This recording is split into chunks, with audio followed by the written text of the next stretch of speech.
On May 31st, 1936, my father, Bernard Goldstein, carried the train of Enes's wedding dress when she married Hans.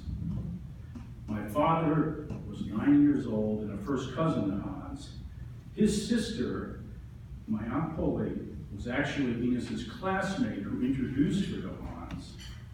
I knew none of this until Ines told me in 2003.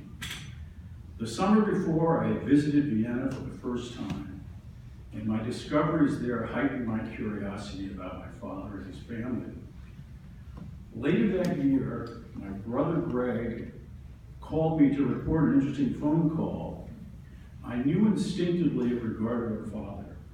Some lawyer, a guy named Steve Harnick, had called on behalf of a certain Ines Mandl. The following year, I met Ines in New York at the Café des Artistes, the first of many French eateries she would introduce me to over the years. I wondered, who is this woman?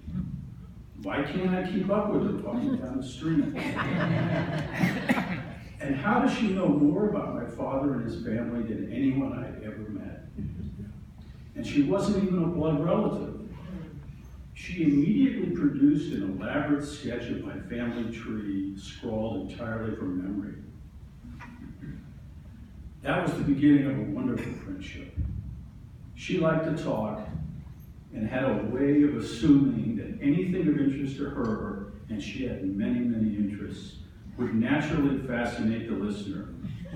As it happened, I was fascinated. My wife and I saw her regularly in New York, both in spring and fall.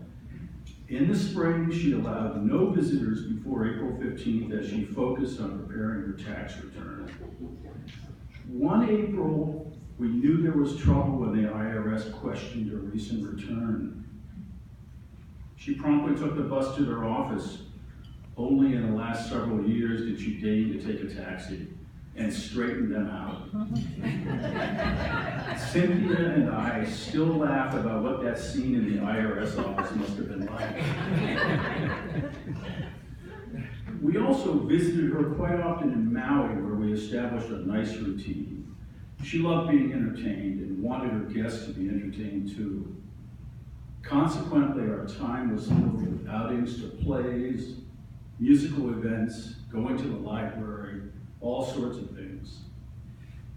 Even going to Long's drugstore was an adventure. With that unique blend of obliviousness and careful attention to detail that defined her, Ines would scrutinize each aisle and each bargain. Then we would proceed to the blood pressure kiosk to take turns. Hers was always outstanding. Her competitiveness would also emerge during our regular viewing of Are You Smarter Than a Fifth Grader and Millionaire?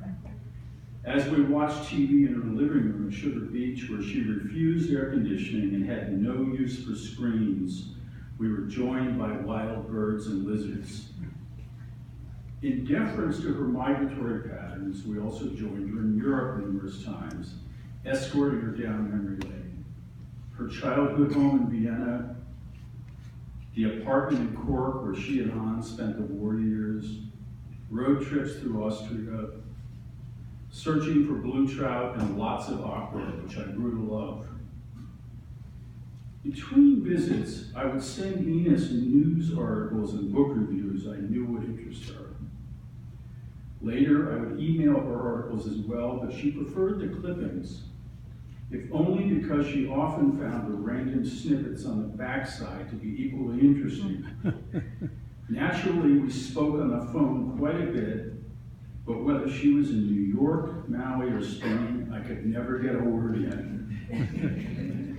When Ines died, old Vienna died with her, and I will miss that. But I will miss our beautiful friendship even more.